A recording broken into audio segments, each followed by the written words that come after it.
믿으시겠습니까? 평생을 피땀 흘려 일해 마침내 평온한 노년을 즐길 수 있게 된 한 아버지. 그의 가장 큰 적은 비즈니스 정글의 경쟁자도 아니었고 동네 사람들의 입방아도 아니었습니다. 바로 그가 온 생을 바쳐 키워냈고 누구보다 자랑스러워했던 친아들이었습니다. 예순이 넘은 나이에 찾아온 늦깎이 사랑. 이 황혼의 로맨스는 온 가족의 축복을 받아 마땅한 경사여야 했습니다. 하지만 그 순간 두 아들은 어둠 속에서 손을 잡았습니다. 아버지의 노후 자금을 가로채기 위해서 말입니다. 도대체 그들은 어떻게 결탁했을까요? 아버지의 연금을 노린 이 치밀한 설계는 언제부터 조용히 시작되었던 걸까요? 더욱 놀라운 것은 이 아버지가 정면으로 맞서 싸우는 대신 단 하나의 수로 두 아들을 서로 물어뜯는 원수로 만들었다는 점입니다. 결국 그들을 무릎 꿇게 만든 그 아버지의 결정적인 한방. 그 이면에는 얼마나 치밀한 디테일이 숨겨져 있었을까요? 오늘 들려드릴 이야기는 단순한 사기극이 아닙니다. 뼈저리게 현실적이고 소름 끼치도록 차가운 인간 본성의 민낯을 드러내는 기록입니다. 지금부터 저와 함께 이 비정한 판이 어떻게 짜였고 또 어떻게 그들이 제 그물에 걸려들었는지 지켜봐 주십시오. 제 이름은 김명석, 올해 63살입니다. 많은 분이 제 나이를 들으면 이제 좀 쉬면서 복 누릴 때가 됐네 라고 하십니다.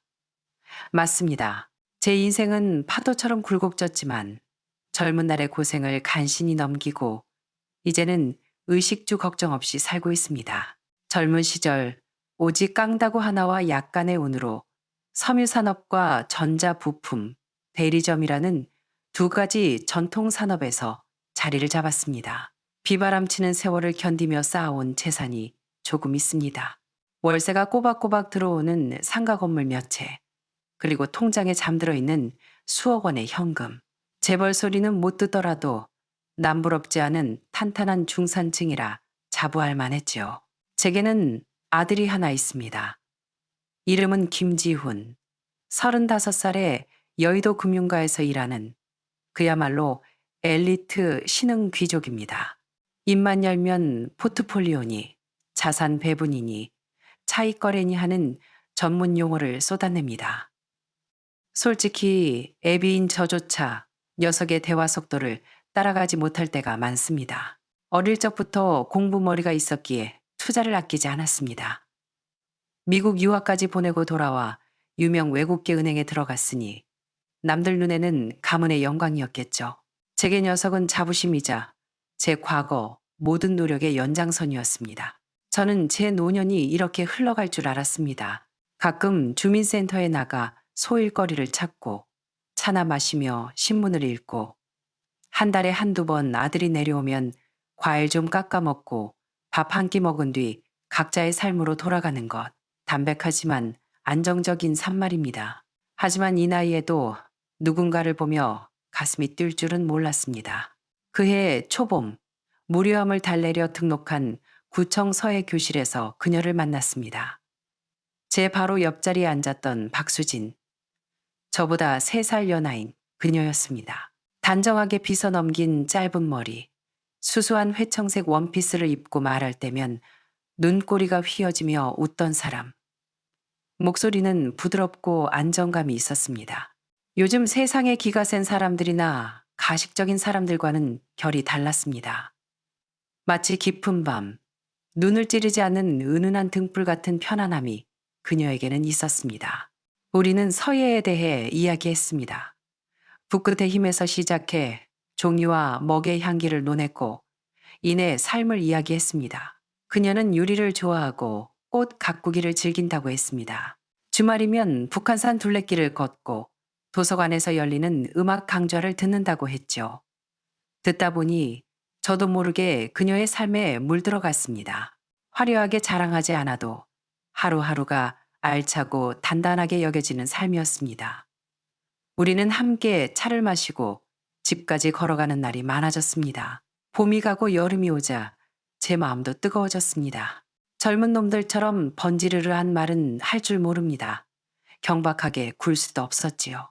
그저 그녀의 웃음소리, 말하는 표정, 그리고 말없이 곁에 있어주는 그 온기가 하루하루 더 간절해질 뿐이었습니다. 어느 날 제가 물었습니다. 남은 인생의 길을 저와 함께 걸어주겠냐고.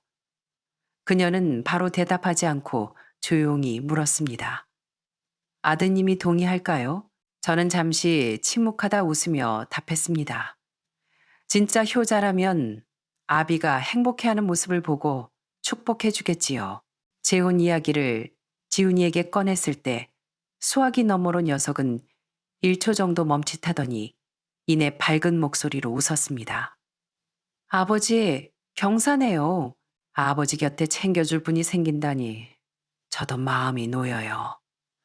목소리에는 흠잡을 데가 없었습니다. 식사 대접까지 하겠다고 했으니까요.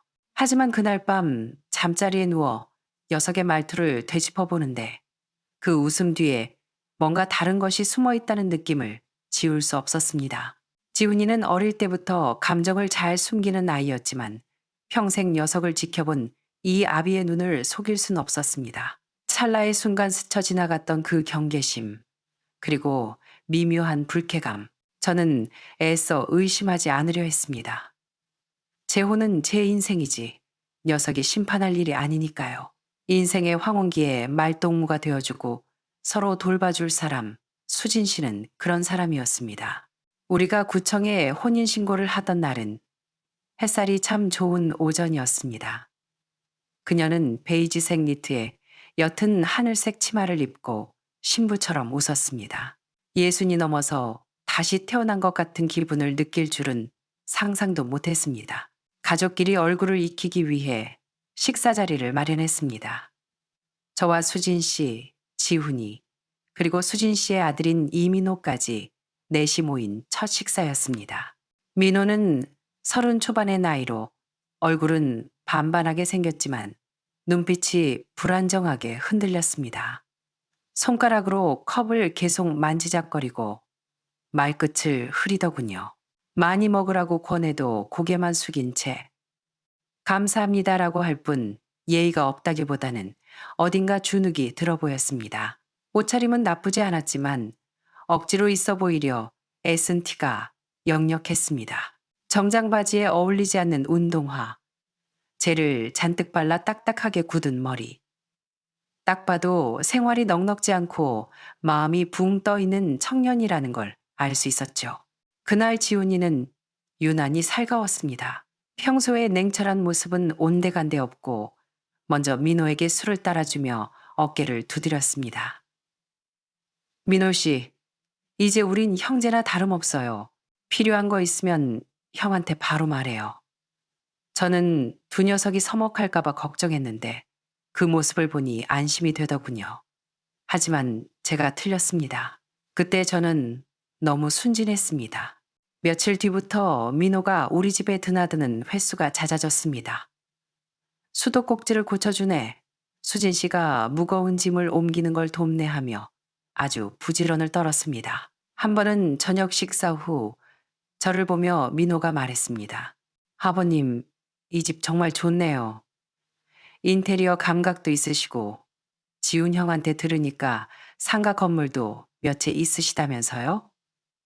역시 요즘은 건물주가 최고죠. 일 안 해도 돈이 들어오니까요. 가볍게 던진 말이었지만 제 가슴 한구석이 철렁했습니다. 얼마 지나지 않아 지훈이도 변했습니다.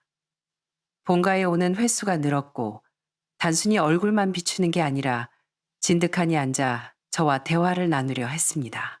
그런데 대화의 주제가 점점 일상에서 자산으로 옮겨가더군요. 건물의 위치가 어디냐, 수익률은 어떠냐 묻더니 급기야 제 정기예금을 언급하며 그건 돈을 썩히는 일이라고 했습니다. 아버지, 그 큰 돈을 그냥 묶어두는 건 너무 아까워요. 요즘은 원금 보장되면서 수익률 높은 금융상품이 얼마나 많은데요. 돈은 굴려야 가치가 생기는 법이에요. 저는 짐짓 모르는 척 고개를 끄덕이며 맞장구를 쳤지만 등골이 서늘해지는 걸 느꼈습니다. 무엇보다 제 경계심을 깨운 건 두 녀석의 묘한 호흡이었습니다. 민호는 제 앞에서 지훈이를 침이 마르게 칭찬했습니다. 지훈 형님, 진짜 금융 쪽으로는 도사더라고요. 저도 형님한테 재테크 좀 배우고 싶어요. 칭찬이라기보다는 어떤 계획을 위한 밑밥 깔기처럼 들렸습니다. 거실에 앉아 두 녀석이 주고받는 장단을 듣고 있자니 이건 가족관계의 형성이 아니라 일종의 이익동맹이 만들어지고 있다는 직감이 들었습니다.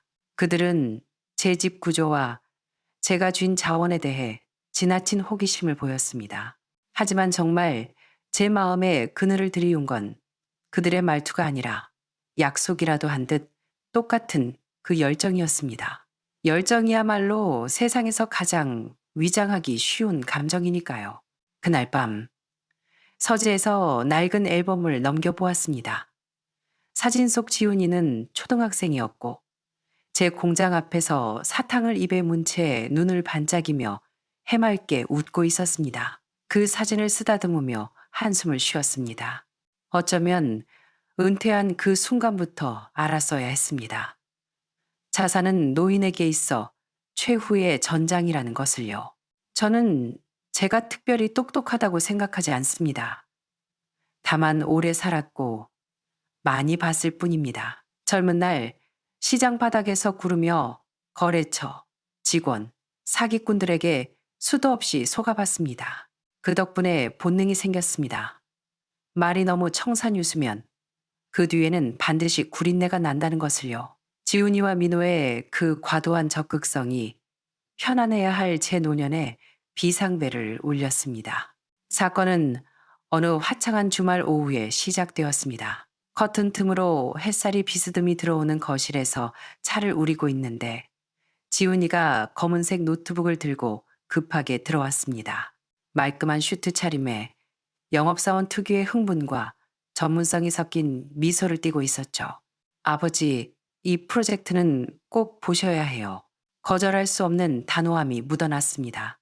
이건 정말 천재일우의 기회라고요. 그는 노트북을 테이블에 놓고 능숙하게 프레젠테이션 파일을 열었습니다. 화면에는 세련된 디자인과 각종 도표, 전문 용어로 가득한 문서가 떴습니다. 생전 처음 들어보는 회사 이름이 적혀 있었죠. 위즈 금융테크 투자 제안서. 이 회사가 뭐 하는 곳이냐? 제가 물었습니다. 블록체인 기반의 스마트 자산 관리 플랫폼을 개발한 곳이에요. 고액 자산가들의 글로벌 자금 운용을 전문으로 하죠. 지훈이는 도표를 하나씩 찍어가며 청산유수처럼 말을 이었습니다. 지금 막 시리즈 B 펀딩을 마쳤어요. 이 쿼터는 제가 내부 관계자를 통해 겨우 따낸 거예요. 원래 VVIP 고객들에게만 돌아가는 건데 아버지 생각이 제일 먼저 나더라고요. 자산 전환율, 토크나 자본, 사모펀드 원시주, 입만 열면 튀어나오는 그 난해한 단어들을 들으며 저는 겉으론 고개를 끄덕였지만 속으로는 물음표만 쌓여갔습니다. 아버지, 예전처럼 제조업하던 시대가 아니에요. 은행이자 몇 푼 받아서는 물가 상승률도 못 따라잡아요. 이 프로젝트 2년 안에 상장 예정인데 그때 되면 5배 수익은 기본이에요. 저는 바로 대답하지 않고 묵묵히 차를 한 모금 마셨습니다. 그리고 짐짓 망설이는 척 물었죠. 위험하진 않으냐? 녀석의 눈에 스치듯 짜증이 비쳤지만 금세 웃음으로 덮더군요. 걱정 마세요. 제가 내부 정보 확실하게 받았어요.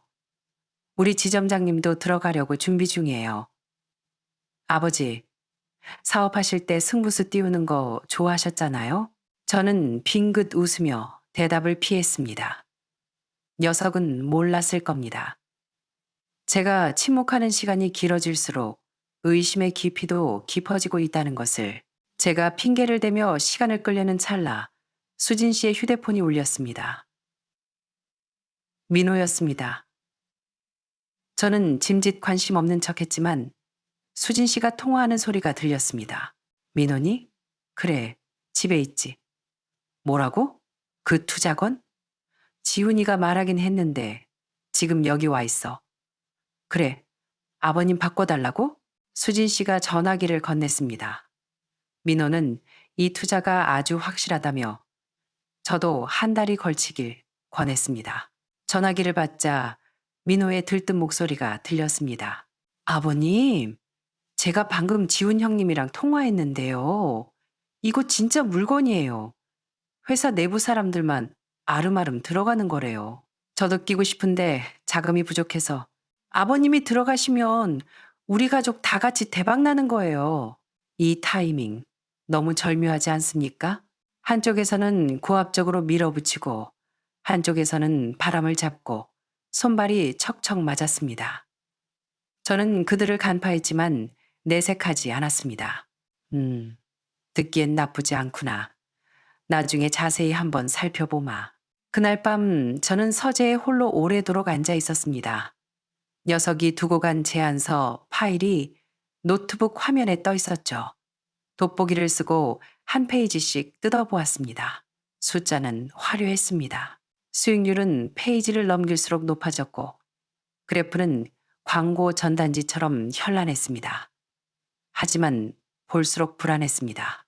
그 많은 전문 용어 속에 정작 구체적으로 어떻게 수익을 내는지, 핵심 기술이 뭔지, 창업자가 누구인지에 대한 정보는 없었습니다.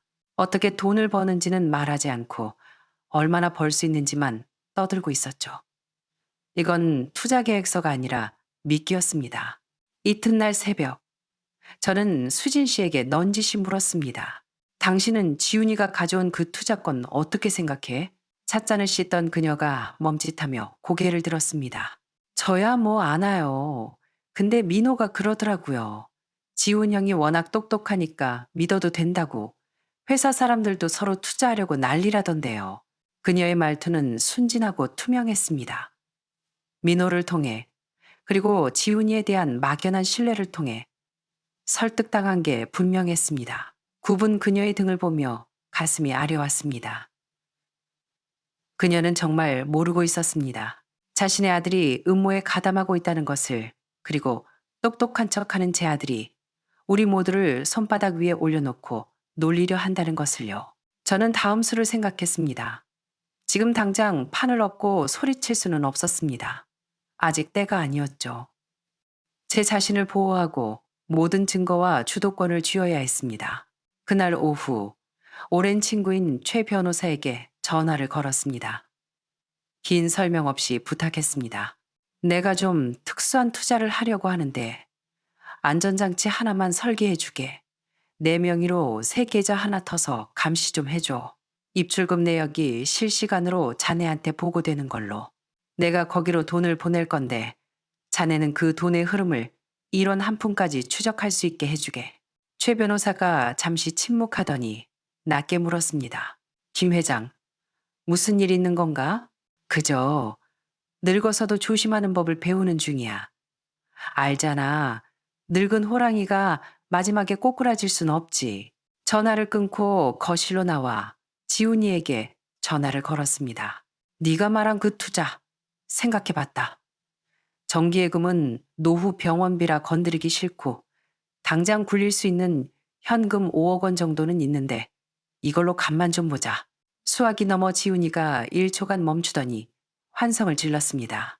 아버지, 정말 현명한 선택이세요. 저만 믿으세요. 평생 하신 결정 중에 제일 잘한 투자가 될 겁니다. 계좌 하나 불러라. 바로 쏘마. 대신 근거는 남겨야겠다.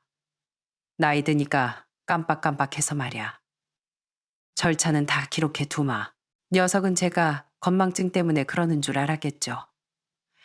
제가 말한 기록이 집안 곳곳에 설치한 녹음기라는 사실은 꿈에도 몰랐을 겁니다. 그날 저녁, 저는 집안 곳곳에 초소형 녹음기를 숨겼습니다. 소파 쿠션 뒤, 책장 구석, 심지어 에어컨 송풍구 근처까지. 이 녹음기들은 그들을 위해서가 아니라 저를 위해 설치한 겁니다. 그들의 가식적인 약속, 탐욕스러운 디테일 하나하나를 놓치지 않기 위해서요. 게임은 이제 시작이었습니다. 그들은 저를 도살장에 끌려온 늙은 양으로 알겠지만 이 양의 뿔이 얼마나 날카로운지는 몰랐을 겁니다. 돈을 이체하던 날, 컴퓨터 화면에 뜬 계좌번호를 확인하고 또 확인했습니다. 마우스 위에 손가락을 올린 그 순간 옛 기억 하나가 스쳤습니다. 어린 지훈이가 공장으로 달려와 땀에 젖은 손으로 시원한 사이다 한 캔을 내밀며 아빠, 이거 내 용돈으로 샀어 하던 모습. 그때 저는 녀석의 머리를 쓰다듬으며 우리 아들 효자네 라고 웃었죠. 그런데 지금 그 아들이 제 노후를 삼키려 덫을 놓았습니다. 이체 버튼을 누르는 순간 제 마음은 잿더미처럼 차가게 식었습니다.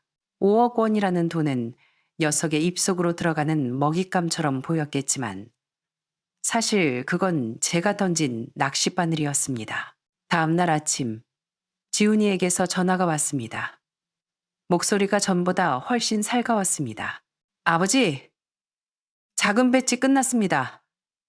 다음 주면 배당 통지서 받으실 거예요. 상장하는 날 우리 거하게 축하 파티예요. 축하라는 단어가 비수처럼 꽂혔습니다. 저는 녀석의 목소리를 들으며 머릿속으로 다음 판을 짰습니다. 주말에 녀석이 정말로 축하 파티를 열었습니다. 장소는 우리 집이었죠. 지훈이가 직접 요리까지 하며 감사를 표하겠다고 설쳤습니다.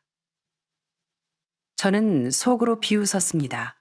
내 돈이 고마운 거겠지.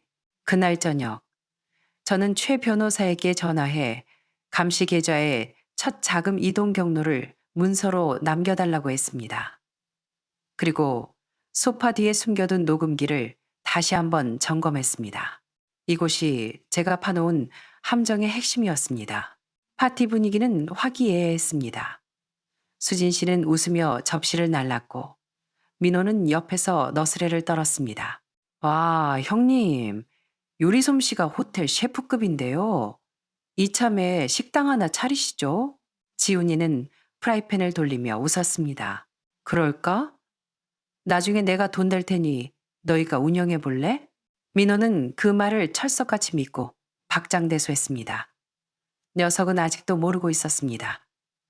자신이 그저 이용만 당하고 버려질 엑스트라라는 사실을요. 식사 후 수진 씨와 민호가 과일을 깎으러 주방에 갔을 때 거실에는 저와 지훈이만 남았습니다.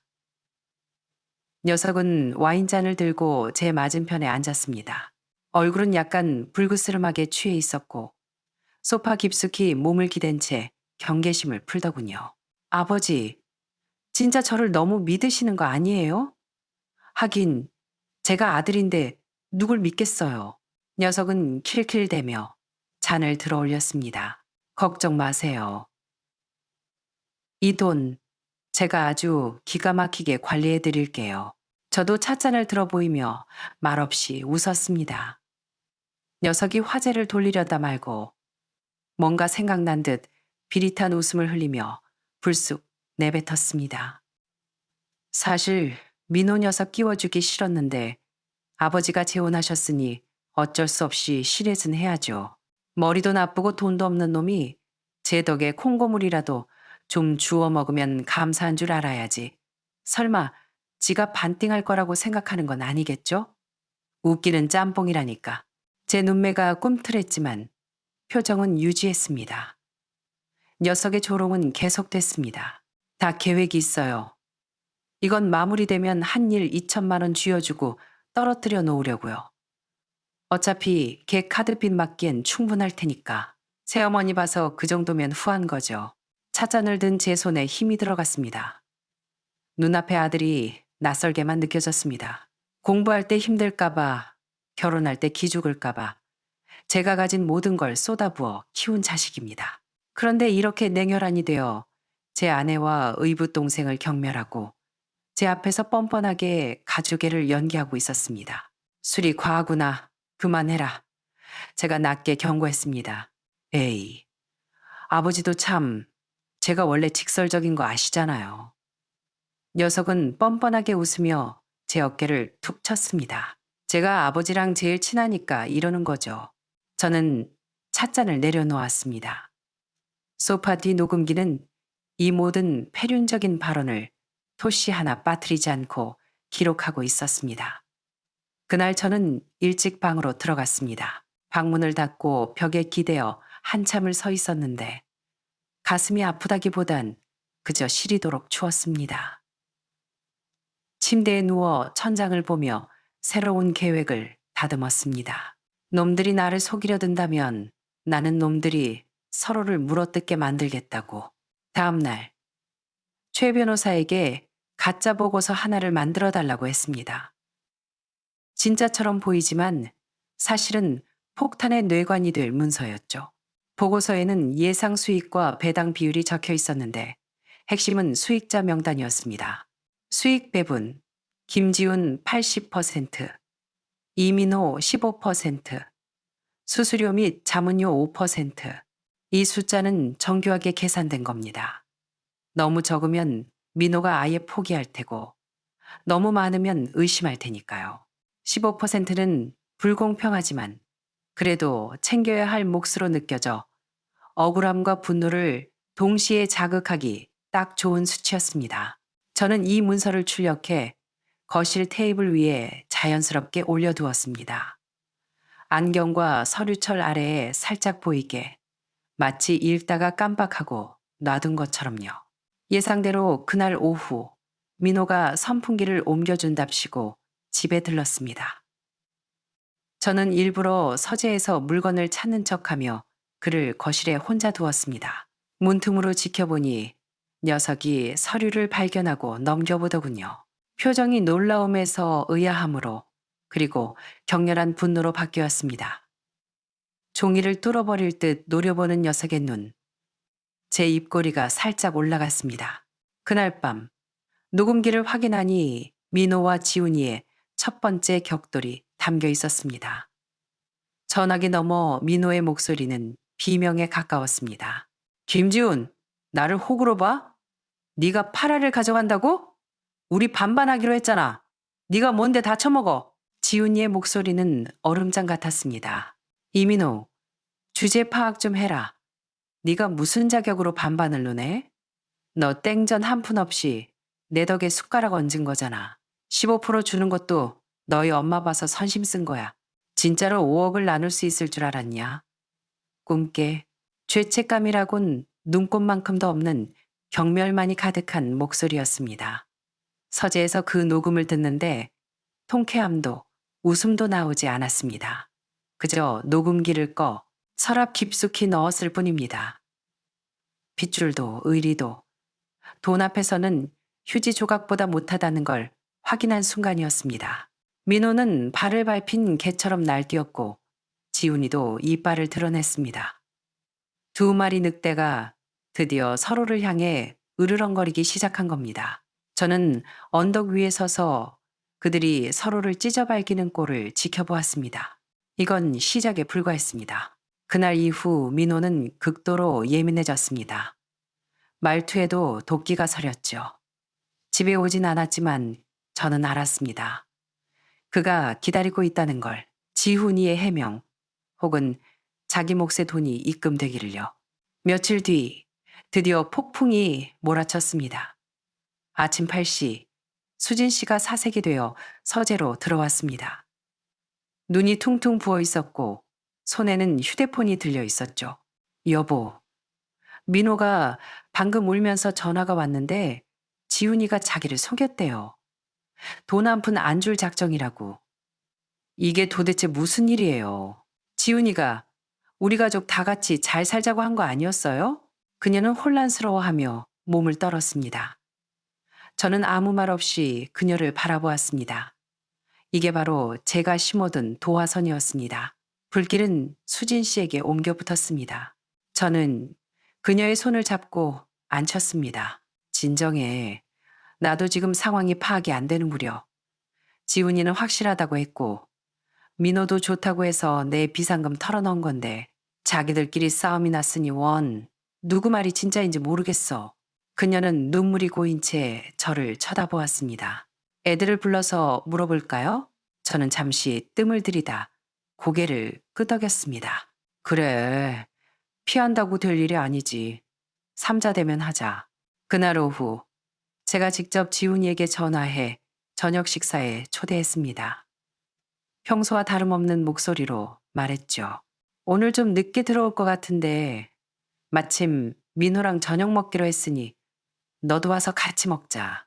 지훈이는 알겠다며 흔쾌히 승낙했습니다. 전화를 끊으며 냉소를 지었습니다. 끝까지 형제의 깊은 척 연기를 하겠다 이거지. 발밑에 얼음이 깨지기 직전인 줄도 모르고 저녁 식사 자리, 네 사람이 다시 식탁에 둘러앉았습니다. 몇 주 전에 그 화기애애했던 분위기와는 딴판으로 공기는 무겁게 가라앉아 있었습니다. 저는 국을 한술 뜨며 천천히 입을 열었습니다. 오늘 다 부른 건 서로 할 말은 하고 털건 털자는 의미다. 민호는 지훈이가 돈을 독식하려 한다고 하고 지훈이는 원래 몫이 그렇다고 하고 돈 낸 사람은 나인데 나만 바보 된 기분이구나. 지훈이는 눈 하나 깜짝 안 하고 침착하게 대꾸했습니다. 아버지, 오해입니다. 저는 애초에 합의된 대로 진행한 거예요. 민호가 뭘 잘못 들었나 본데. 쾅. 민호가 식탁을 내려치며 벌떡 일어났습니다. 잘못 들어? 반반 나누자고 했잖아. 나 녹음도 있어. 우리 같이 대박 나자며. 그래 놓고 15% 던져주고 뒤에서 나를 무시해?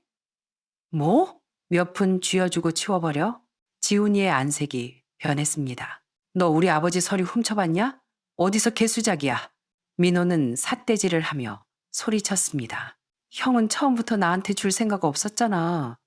우리 엄마 이용해서 나 이용해서 아버지 안심시킨 거잖아. 수진 씨는 얼굴이 창백해져 입술을 파르르 떨었습니다. 민호야, 무슨 소리니? 지훈이가 너한테 그럴 리가. 제가 수저를 내려놓으며 차분하게 말했습니다. 그만들 해라. 다들 증거가 있다 하니 나도 들려줄 게 있다. 저는 리모컨을 들어 미리 연결해둔 오디오의 재생 버튼을 눌렀습니다. 스피커에서 선명한 목소리가 흘러나왔습니다. 아버지 걱정 마세요. 제가 관리 잘할게요. 민호 그 멍청한 놈을 진짜 끼워줄 줄 알았어요? 개 같은 놈이 감히 나랑 돈을 나눠? 일 끝나면 한 일, 2천 던져주고 끝낼 겁니다. 걔네 엄마 봐서 그 정도면 감지덕지죠.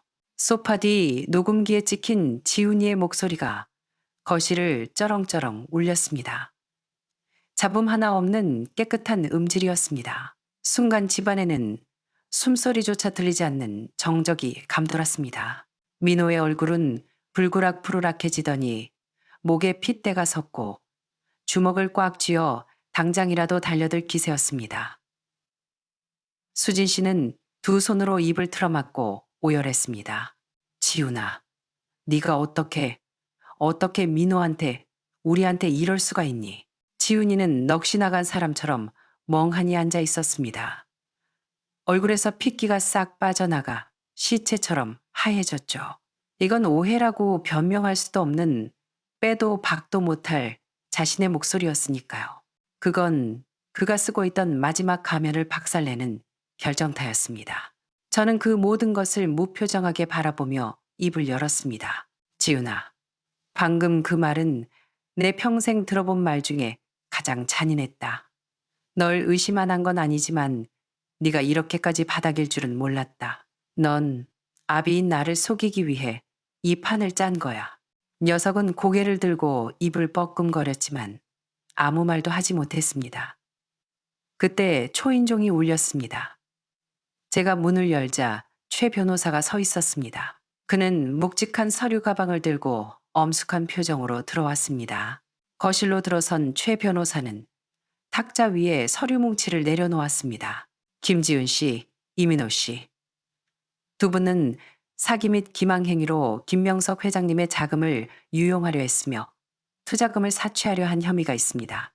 여기 자금 흐름에 대한 추적 기록, 이체 내역, 그리고 음성 증거까지 모두 확보했습니다.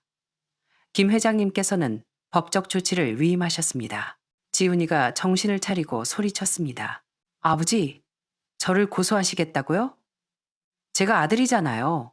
저는 녀석을 쏘아보며 낮지만 못을 박듯 또렷하게 말했습니다. 아들이지. 하지만 내게 해를 끼치는 자식에게 계속 당해줄 의무는 없다. 넌 나랑 사업을 한 게 아니야. 넌 사기를 쳤어. 이건 범죄다. 저는 최 변호사를 보며 말했습니다. 새 유언장 낭독해 주시게. 최 변호사는 헛기침을 한 번 하더니 정돈된 문서를 펼쳐 읽어 내려갔습니다. 김명성님의 임시 유언에 따라 현재 명의의 부동산, 현금 예금 및 투자 자산 전액은 신탁으로 이전됩니다. 본 변호사가 신탁 관리인을 맡으며 이 신탁은 공익 목적을 우선으로 합니다. 향후 5년간 특정 조건에 따라 심사 및 재분배가 이루어질 것입니다. 배우자 박수진님은 현재 거주 중인 주택에 평생 거주권을 가지며 별도의 부동산 한 채를 상속받아 생활을 보장받습니다.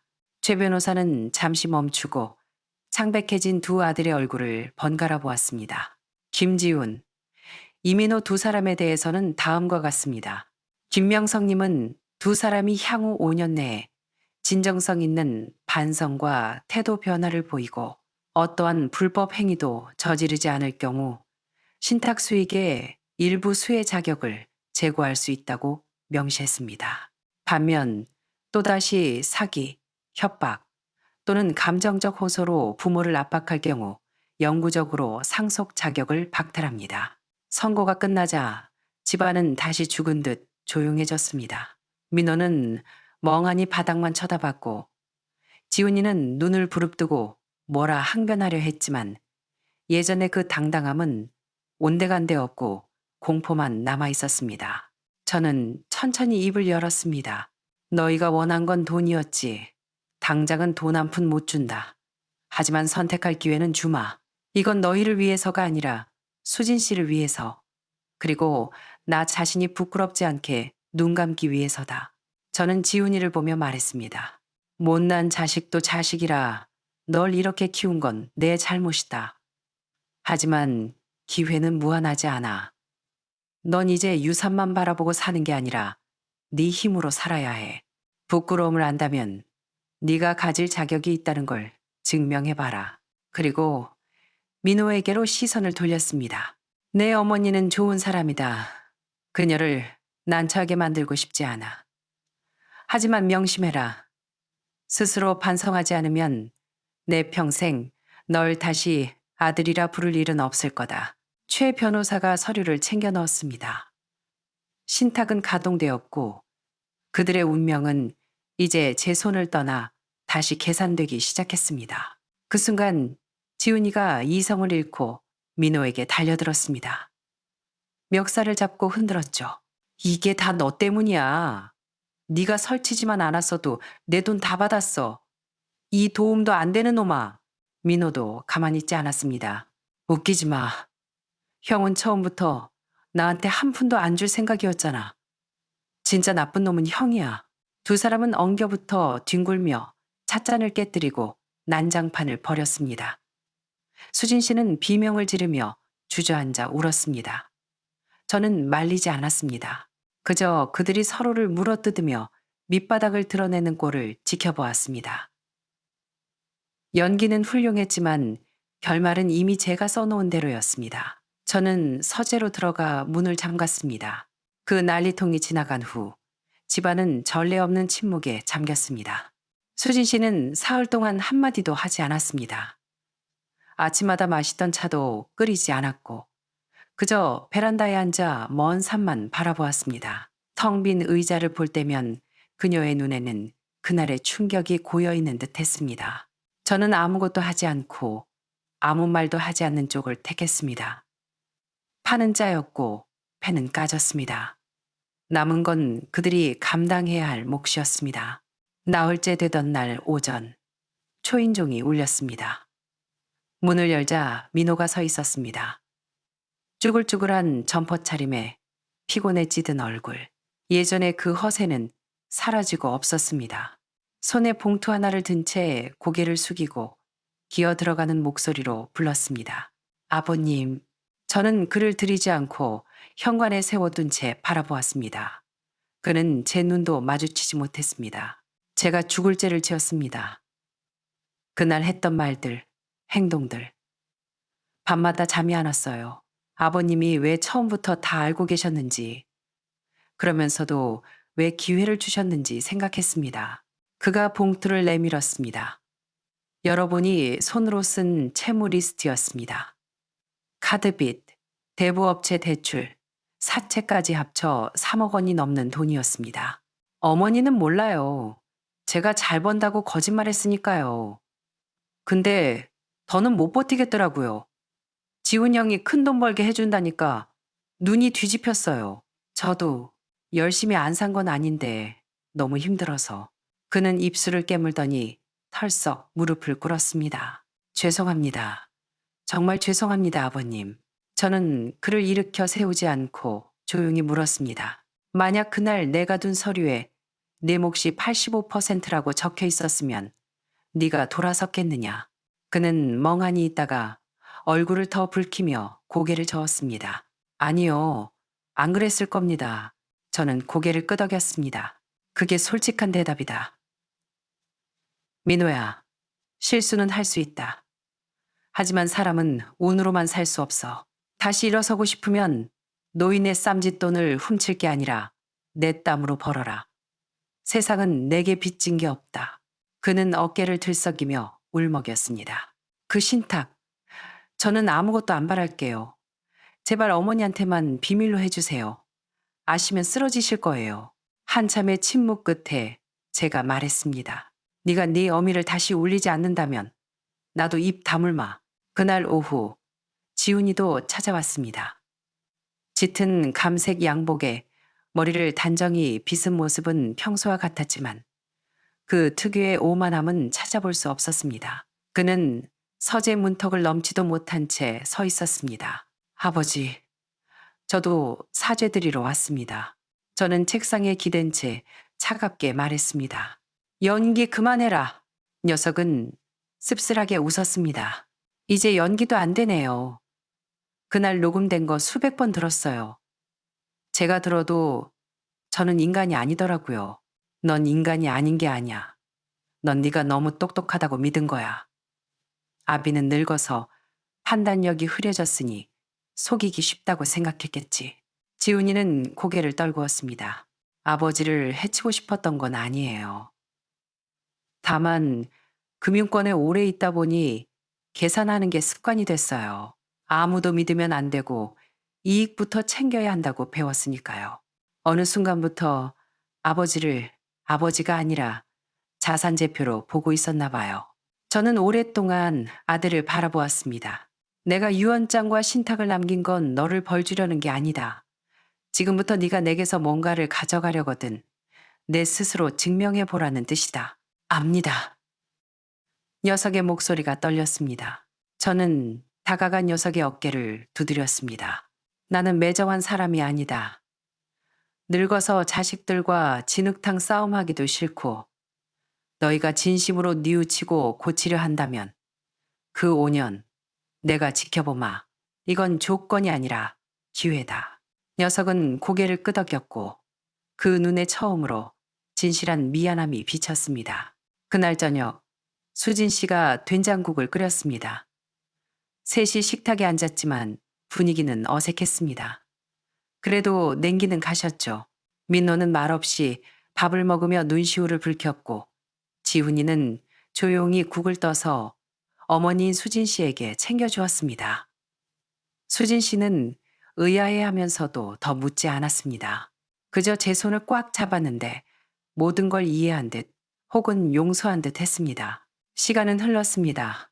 저는 유언장을 고치지 않았고 신탁도 풀지 않았습니다. 그저 관찰자로 돌아가 그들을 지켜보았습니다. 돈도 권력도 여전히 제 손에 있습니다. 하지만 급하게 나눠줄 생각은 없습니다. 몇 달 후 민호는 물류센터 고객센터에 정규직으로 취직했습니다. 월급은 적지만 꼬박꼬박 빚을 갚고 있다고 합니다. 지훈이는 그 회사에서 나와 다른 증권사로 이직했습니다. 바닥부터 다시 시작하겠다더군요. 저는 묻지 않았습니다. 행동으로 보여주길 바랄 뿐입니다. 그해 연말, 저와 수진 씨는 보성 녹차밭으로 여행을 갔습니다. 겨울바람은 찼지만 잡은 손은 따뜻했습니다. 그녀가 제 어깨에 기대 물었습니다. 후회 안 해요? 저는 고개를 저었습니다. 아니, 기회를 준 걸 후회하진 않아. 당신은 정말 모질면서도 자비로워요. 저는 웃으며 답하지 않았습니다. 노을에 붉게 물든 산등성이가 마치 타오르다 남은 제가 다시 불씨를 품는 것처럼 보였습니다. 인생이 그렇습니다. 황혼이 되어서야 그림자가 보이고 그래야 비로소 빛의 소중함을 알게 되는 법이지요. 가을이 깊어가던 어느 날 저녁 6시 베란다에 푸르스름한 어둠이 깔릴 무렵이었습니다. 마당에 늙은 목련나무 아래서 가지를 치고 있는데 발소리가 들렸습니다. 지훈이었습니다. 양복 대신 편한 니트 차림에 보온병 하나를 들고 왔더군요. 비즈니스 하러 온 얼굴이 아니라 아버지를 보러 온 아들의 얼굴이었습니다. 어머니는요? 동네 분들이랑 절에 다녀오신단다. 아, 녀석은 보온병을 탁자에 놓았습니다. 회사 근처에 새로 생긴 카페에서 샀어요. 아버지 요즘 소화 안 되신다길래 검은 콩이랑 율무 갈아 넣은 거예요. 설탕은 뺐고요. 저는 짐짓 놀랐습니다. 녀석은 평소 에스프레소 투샷이니 우유 거품이니 하는 본인 취향만 알았지 제가 뭘 마시는지 물어본 적이 없었으니까요. 저는 묵묵히 한 잔 따라 마셨습니다. 미지근하고 고소한 맛이 속을 편하게 해주었습니다. 요즘 일은 어떠냐? 할만해요. 예전보다 연봉은 줄었지만 야근이나 접대가 없어서 제 시간이 좀 생겼어요. 이게 더 사람 사는 것 같기도 하고요. 저는 고개를 끄덕였습니다. 예전의 녀석에게 삶이란 통장 잔고의 숫자였는데 이제 진짜 생활을 이야기하고 있었습니다. 얼마 전에 민호 만났어요. 택배 일하느라 힘들긴 한데 돈 모으는 재미가 있다네요. 2년만 더 고생하면 빚 다 갚을 거라고. 지훈이는 잠시 머뭇거리다 고개를 들어 저를 보았습니다. 눈빛에 간절함이 서려 있었습니다. 아버지, 저희를 다시 유원장에 넣어주실 건가요? 오랫동안 묻고 싶었고 참아왔던 질문이었을 겁니다. 하지만 이번엔 계산적인 말투가 아니라 정말 아들이 아버지에게 묻는 투였습니다. 나 아직 멀쩡히 살아있다. 유원장은 너희가 신경 쓸 게 아냐. 제가 딱 잘라 말하자 녀석은 민망한 듯 고개를 숙였습니다. 제가 덧붙였습니다. 너희가 정말로 제대로 산다면 내가 자연스럽게 알게 될 게다. 그건 너희가 벌어가는 거지. 내가 적선하듯 주는 게 아니다. 녀석은 고개를 끄덕였습니다. 눈가가 촉촉해지더군요. 아버지, 정말 대단하세요. 대단한 게 아니다. 그저 늙어서 자식들이 망가지는 꼴을 더는 못 보겠어서 그런 거다. 네가 원하던 돈, 민호가 원하던 재기 다 얻을 수 있다. 하지만 사람 구실 못하면 아무리 많은 돈을 줘봐야 흉기밖에 안 된다. 녀석은 한참 동안 말이 없다가 자리에서 일어났습니다. 내일 출근해야 해서 가볼게요. 저는 녀석이 나가는 뒷모습을 지켜보았습니다.